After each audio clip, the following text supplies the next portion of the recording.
Today we have with us my friend and dermatologist Joe Herzog, Dr. Joe Herzog. She has had numerous questions from you all and is going to address some of those today. Joe, thanks for being with us. Thanks for having me. I'm going to start with a question that someone did ask, and you've discussed before. You're a cradle-to-grave type physician. I am. Yes. You see babies in the hospital that are just born, and then you sometimes are at the hospital with elderly and the dying. Can you just tell me, in your profession, what is the greatest heartache and what is the greatest joy? Certainly the greatest heartache is having to give somebody bad news.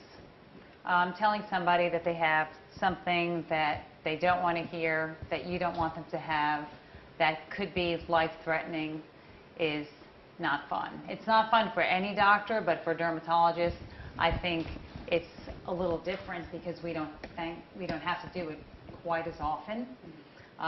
So it's probably more difficult for me because it's something that I don't do that frequently, thankfully.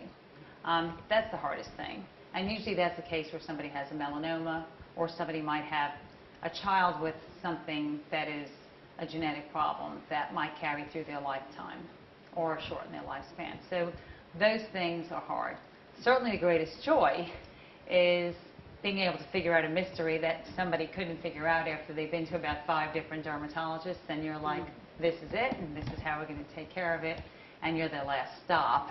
Or just making someone feel really comfortable with their diagnosis or with their problem. For example, if you have been itching so much that you've stayed awake for the past 2 weeks every night, and we can fix that tonight, that would be really nice.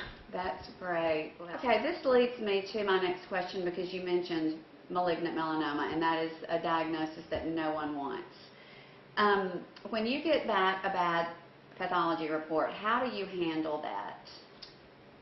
Usually when I get a bad pathology report, we'll call the pathologist back and go over with them one more time to confirm it and to get every bit of information that I can get, since it's not always that clear on paper. If it is clear, I don't need to call them. But if anything's not 100%, I'll call the pathologist before I speak with the patient. Then I call the patient. I don't call them on Friday afternoons unless there's something that has to be done immediately. And I don't call them and ask them to come to the office to talk about their report.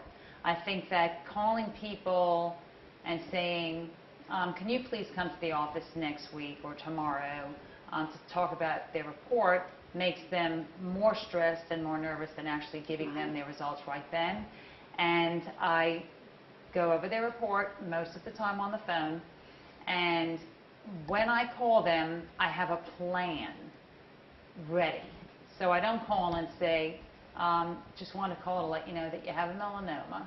I call and say, I want you to know that you have a melanoma. Hopefully I can call and say we've caught it at a really early stage and this is what we have to do. And we have a plan. Because having a plan for the patient set up, when you speak to them, makes them feel like there's something that they can do and that there's hope in their future. So you want to have a plan. It also alleviates them of all the stress of what am I going to do now. So you want to have a plan, and you always want to have them sit back, think about it for a few minutes, and then make sure that they have no questions. Then tell them that they're going to have questions. You're going to have questions. Your wife or your husband will have questions. This is my phone number. Call me and when you have the questions. So that way they'll feel comfortable having questions, being unsure about their diagnosis, and having family members that might have questions to ask, and they feel comfortable calling you about that. And you always leave the door open. I think that is how you want to handle something like that. If you do have a situation where it is in an advanced stage and other physicians will have to come on board, do you present them with that plan that they would start? I usually like to present the patient with a plan. We're going to see an oncologist. Do you have one that you like or that you have a personal relationship with? If you don't, this is who we're going to call, and we're going to set you up to see them. Very often we have an appointment for them ready before we call them. Or if they need an appointment with a general surgeon, something like that, we try to give them the option, say, do you have someone you prefer to see? But if you don't have someone you prefer to see, this is who we have for you to see.